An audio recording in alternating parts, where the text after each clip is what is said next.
Bah, merci de nous accueillir aujourd'hui, Brian, pour voir ton bien en sous-location professionnelle. Ils ont tapé très très fort, moi je vous le dis. Déterminé. Bon, est-ce que tu peux te présenter un petit peu?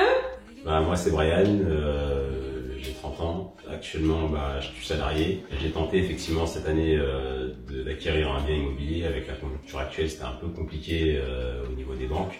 Donc je me suis dit, plutôt que de repartir à la chasse tout de suite et de patienter pour trouver un bien et de galérer à trouver un bien en attendant, et de chercher encore à faire les démarches auprès des agences bancaires, etc. pour obtenir le financement. Et je vais plutôt me diriger vers la sous-location en attendant, puisque voilà, ils vont me demander pas mal d'apports, etc. Je vais commencer à encaisser des loyers sans pour autant acheter les biens, mais en les louant. Et les Airbnb sur Paris, ça marche plus qu'en province, donc je me suis dit, si ça ne nécessite pas un certain investissement, un gros investissement, je vais me lancer, quoi. Et du coup, comme ça, on était en train de faire la société, et j'en ai parlé autour de moi que j'allais le faire, et on nous a proposé, voilà, est-ce que vous voulez vous occuper de notre bien? On leur a dit ok, on leur a expliqué notre concept, et ils ont adhéré, donc on n'a pas vraiment eu la démarche de dire ouais, on va chercher, on va faire des recherches pour que les gens nous donnent leur bien en sous-location, quoi. C'est un peu comme ça, c'est un peu du bouche à oreille qu'on a trouvé, en tout cas les propriétaires. Je pense que même là encore, j'ai quelques pistes sur d'autres projets qui ne devraient pas tarder à arriver. On l'a dit à 2-3 personnes, les personnes elles ont entendu, elles ont dit ah ok, moi c'est bon, j'ai pas de soucis, je vois comment tu bosses, etc. Ça me plaît bien, donc pourquoi pas continuer à travailler ensemble, quoi. Mais ce qui est fou, c'est que du coup vous avez une maison. Ouais. Et un studio juste en face. C'est ça, ouais. Et vous avez clairement pas trop de voisins autour. C'est ça. Donc vous êtes très solo, très intime en fait dans ce petit coin. L'un en face de l'autre, maison et studio en face. Donc ça c'est terrible. On est en plus dans un truc hyper atypique. On est à Versailles. On est clairement à Versailles.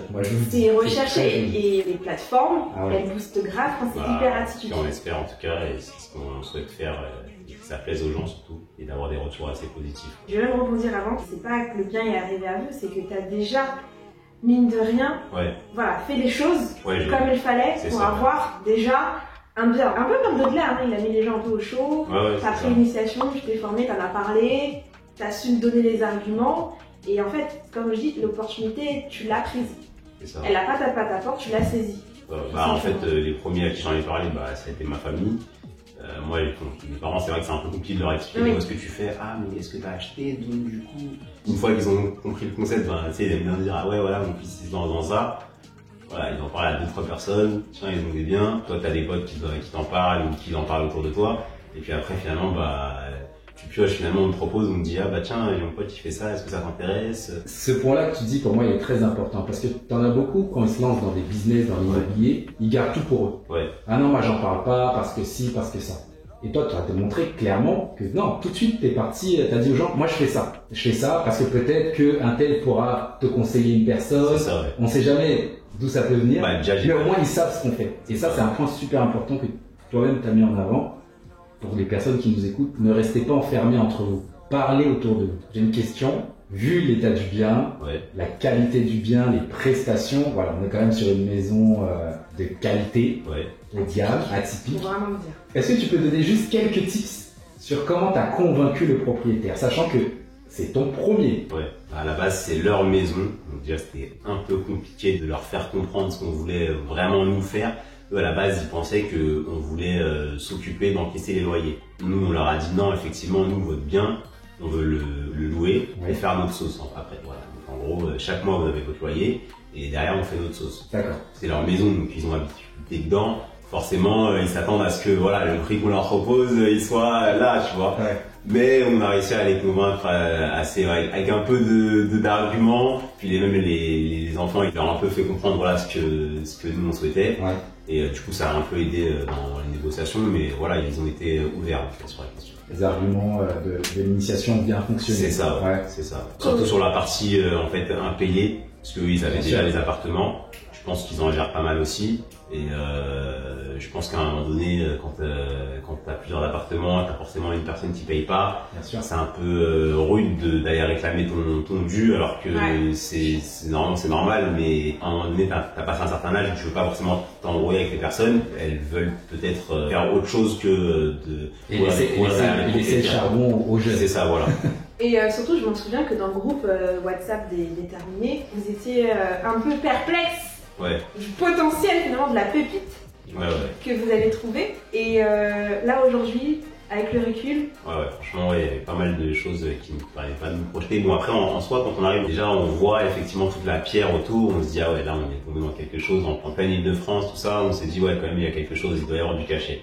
Quand on arrive dans la maison, on se dit, waouh, là... grand mur en pierre, incroyable. On s'est dit, mais là, même mon appartement, tu peux pas faire ça, il n'y a pas ça, tu vois, t'es pas aussi bien, et là, t'as un escalier en carrelage super large, tu peux passer à deux, enfin, on s'est dit, non, franchement, dès cet appartement-là, on va faire quelque chose. On n'était pas encore arrivé au salon, on s'est dit, on va faire quelque chose. Et après, finalement, on a regardé, on a vu les lustres, on a dit, ah ouais, waouh, on s'est dit, mais est-ce qu'on va les garder, ces lustres-là, parce qu'ils sont quand même assez beaux, et on va dire, si ça se casse et tout, et moi, je disais à la propriétaire, mais vous allez les retirer, ces lustres? Et finalement, en fait, je suis content qu'elle les ait laissés, quoi. Ah ça fait tout charmant. Petite question, vous avez laissé combien de caution? On a laissé 1 mois de loyer. Même avec ce type de matériel, ils vous ont juste demandé 1 mois de loyer. 1 mois de loyer. Ok. Les propriétaires ont été assez cool sur ça, ils ne sont pas trop embêtés. Et le loyer de combien? Pour la maison, 1200 et le studio, 650. Franchement, c'est correct. Ouais. Bon, après, j'avoue que la négociation était rude, mais finalement, ça valait la peine. C'est clair, sachant qu'en plus, il y a du mobilier qui est sur place. C'est ça, voilà. Il y avait déjà du mobilier, la table, j'imagine. Il y avait tout ça. Il y avait tout ça, incroyable. Franchement, même elle le sait que c'était un cadeau qu'elle nous faisait en nous laissant tous les meubles, tout ça, cuisine, etc. Et bon, même si c'est pas forcément moderne, mais voilà, elle sait que voilà, un bien. Tu loues en nu, tu loues moins cher et forcément tu loues en meublé, tu loues un peu plus cher. Mais en plus de ça, comme je disais tout à l'heure, ça fait peur parce qu'il y avait plus de meubles. Alors je sais qu'elle a récupéré des meubles qu'elle a récupéré. Même niveau homestaging, c'était compliqué au début, mais finalement on a fait quelque chose. Enfin, du coup je vous ai un petit peu aidé, mais clairement l'effet waouh de quelqu'un qui dit ouais je vais réserver un truc, je ne m'attends pas à un truc comme ça. Est-ce que vous voyez déjà à peu près le niveau des prix que vous allez faire pour ici? Je pensais partir sur entre 120 et 150 euros la nuitée sur la maison. Et après sur les studios, on pensait être aux alentours de 60 euros, 50-60 euros pour démarrer et après monter un peu plus. Au fur et à mesure. Ouais, mais c'est de la location courte durée, il va pas louer tous les jours. Ouais. Hein? Tu connais les relous, c'est la voix, elle est insupportable. Ouais, c'est la voix des relous, des haters. Ça, on a une chance qu'on est vraiment bien situé quand même. T'as fait tes calculs sur combien de nuits? On est parti sur 20 jours déjà. Ouais. Donc on s'est couvert, on s'est dit sur 20 jours, ça va. Voilà. On est large. Il y a juste un peu les charges où là on sait pas trop à quelle sauce on va être mangé, surtout sur l'électricité. Ouais, tu sais pas si c'est bien isolé. On t'en a parlé un petit peu. Ça va. Ouais. C'est bien isolé quand même. Ouais. Maintenant, c'est juste pas avec le prix de l'électricité, on sait pas, tout le monde. C'est ça, parce qu'il y a des belles hauteurs sous plafond. Voilà, c'est ça. Généralement, les anciennes maisons, on sait pas trop comment c'est isolé. De toute façon, tu le verras très vite. C'est sûr. Ouais. On a quand même mis les chauffages à 19, merci pour un moment comme ça. Vous savez peut-être pas à 25. Exactement. Bah écoute, en tout cas, moi je tiens à dire félicitations parce que t'as pris l'initiation au mois. Franchement, on l'a pris au mois d'avril, je pense. De quand elle est sortie. On avait commencé à faire la démarche de création de société et après tout est venu assez rapidement. Donc avril, visite courant août. Ouais, c'est ça, Et retour de vacances. Retour de vacances et finition, là, prête à envoyer sur Airbnb. On est octobre et encore, je pense que les choses auraient pu faire plus rapidement, mais je pense qu'il y a des accords entre propriétaires pour viser aussi un peu la maison qu'ils habitaient. C'est ça, exactement. Et ces propriétaires, en plus, je pense qu'ils ont pas mal de lots, donc vous serez certainement amenés à retravailler exactement, ensemble. Je pense qu'elle attend juste de voir comment on bosse. Enfin, elle nous en a déjà proposé d'autres. Mais là, c'est un gros poisson que tu as trouvé. Parce que si celui-ci ça fonctionne bien, t'es refait. Ouais, c'est ça. Enfin, vous êtes refait parce qu'ils sont deux. Avec Edouard. Et du coup, qu'est-ce que tu pourrais dire sur l'initiation que tu as fait? Quels sont les points culminants, les points positifs, négatifs, tout? Vraiment, on sort transparent. Par rapport aux autres formations et autres qui peuvent être, c'est même pas une formation, c'est vraiment, comme je dis, c'est une initiation, ça permet de driver un peu comment aller chercher les clients, comment gérer l'aspect de sous-location, que faire avec. C'est vraiment des petits tips qui te permettent de débloquer certaines situations aussi. Après, sur la partie aménagement, Tu nous as bien aidé, ça permet aussi de voir comment on peut aménager avec pas un super gros budget. Combien de budget tu peux dire pour les gens qui là pour les 2 biens à peu près, bon avec si je dois mettre mes cautions aussi. Mais tout. Ouais, je dirais aux alentours de 6,5. Pour 2 biens de cette qualité, 6,5. Une maison et un studio. Une maison et un studio. Ouais, ça reste raisonnable. Après voilà, on espère que ça récupère nos biens assez rapidement, mais voilà. Il n'y a pas de raison et de toute façon peut-être qu'on mettra au montage les captures écran des premières réservations, mais je le sens bien. Clairement, quand je suis arrivée la première fois, et c'était pas comme ça. Ouais, c'était pas comme ça. Vous commencez même déjà à déballer parce que vous voyez, il y avait encore plus de choses. Ah, oui. Et là, on se projette clairement. On se dit, on n'est pas là où on est, quoi. Tu vois. Je suis jaloux même, pour te dire. Je le dis à la caméra, je suis même jaloux.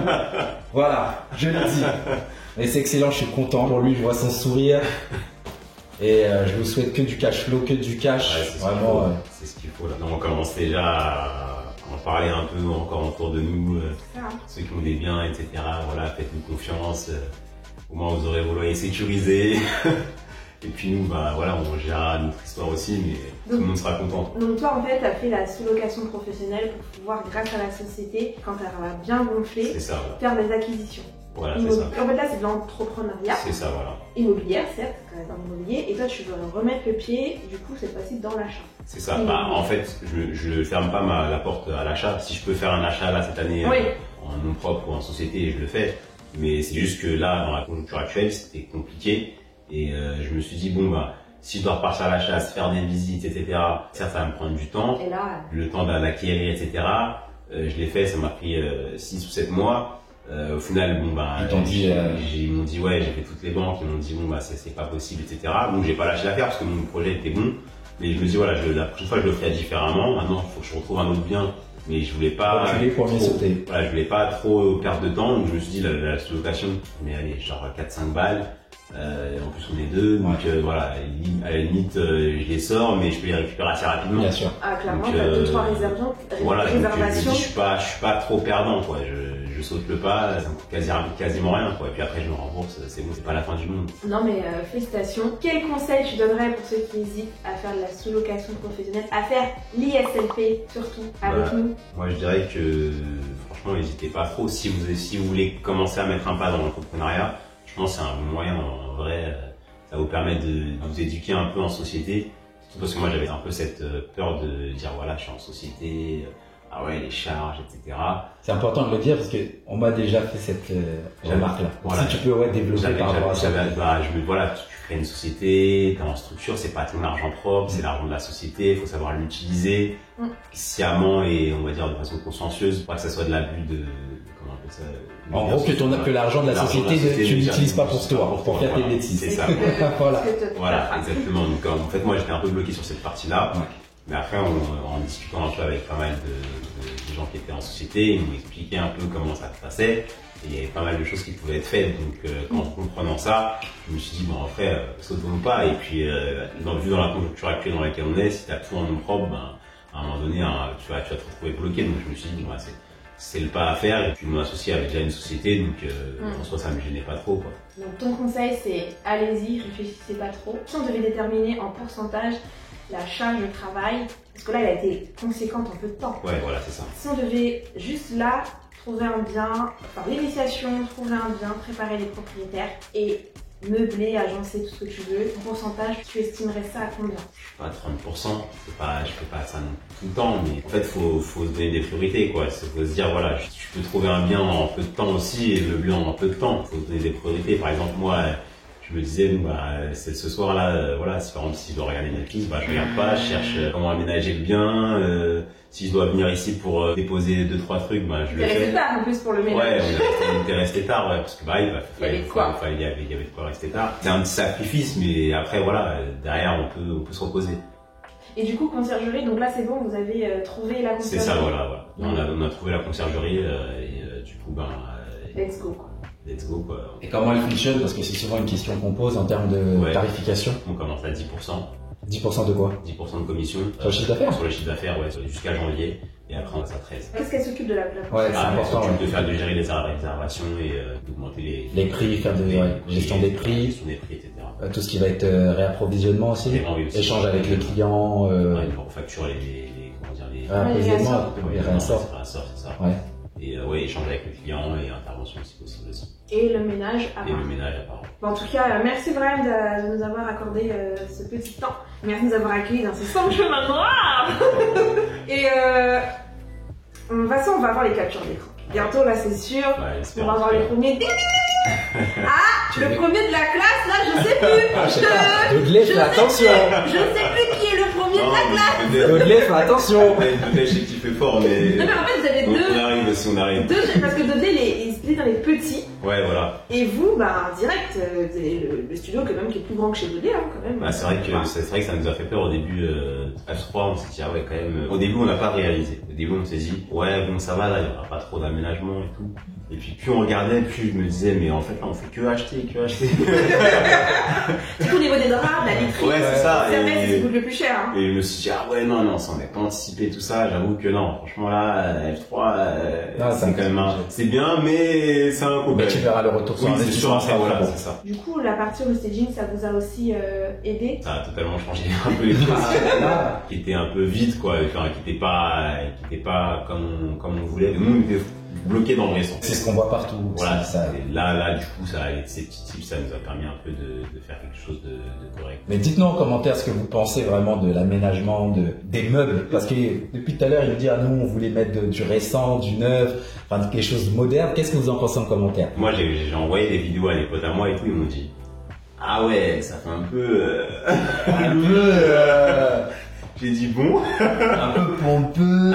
Ouais, voilà, c'est ça. Donc, c'est ça. Comme apparemment Airbnb met en avant ce genre de type de bien atypique. L'algorithme qui change tout le temps. J'espère qu'on sera dedans. Clairement, l'Airbnb là, vu qu'il y a de plus en plus de gens qui se mettent sur Airbnb et c'est toujours les mêmes biens, ben, ils vont mettre plus à l'honneur des biens de ce type-là. Et quand tu te connectes sur Airbnb, tu vois cabane, des trucs vraiment que t'as pas l'habitude de voir. Et encore Booking moins, mais Airbnb, ouais. Moi, je dis well done. Félicitations. Franchement, je suis contente parce que, encore une fois, à chaque fois, on me dit pourquoi vous faites l'initiation sur location, vous ouvrez ça aux autres, vous allez avoir des concurrents. On va dire, bah, c'est ce propriétaire, tu aurais pu le prendre à sa place. Mais moi, je me dis, tu vois, la vie, elle est faite aussi de ce que tu donnes, tu vas aussi le récupérer à un moment donné. Mais je sais que là, c'est des connexions comme ça qui font que vous allez pouvoir atteindre vos objectifs. Nous, on fait des connexions, on réseaute ensemble, on peut faire des connexions aussi ensemble. Donc, c'est pas fermé, c'est pas figé. C'est une activité quand elle est bien faite, quand elle est faite solennellement et on respecte bien le recul, les expériences qu'on peut vous donner, il n'y a pas de raison. Mais il y en a qui vont foncer aussi tête baissée, dire c'est bon, je peux le faire tout seul. Et on sait très bien que d'ici 2-3 mois, ou voire 6 mois, ils vont retourner en arrière, ils vont t'envoyer un message en privé, comment tu fais pour faire ça. Donc moi, je dis la concurrence, c'est très bien, ça te permet de challenger et d'avoir plus de qualité. Et travailler avec les concurrents, ça existe. Hein. Ouais, c'est vrai, bah, après en vrai, j'ai envie de dire, ils le font tous, hein, SFR et autres. Mais bien sûr, Free et Orange, ça va faire mieux. Pendant moins, je sais pas, X années, Orange a partagé ses antennes à Free. Donc voilà. Qui sait, ça nous parler d'un basse, hein. Bon, en tout cas, merci. Laissez en commentaire ce que vous en pensez. Bon courage, bonne route. Bonne continuation. On attend le prochain. Ryan déterminé. Edouard déterminé. En tout cas, merci en tout cas si t'es arrivé jusque là, c'est que t'as regardé toute la vidéo. Merci à toi, n'oublie pas de liker, de partager, de commenter. En négatif, en positif, il n'y a pas de problème. Merci à toi encore de nous avoir invités ici. Merci. Merci Versailles. Salut. Salut.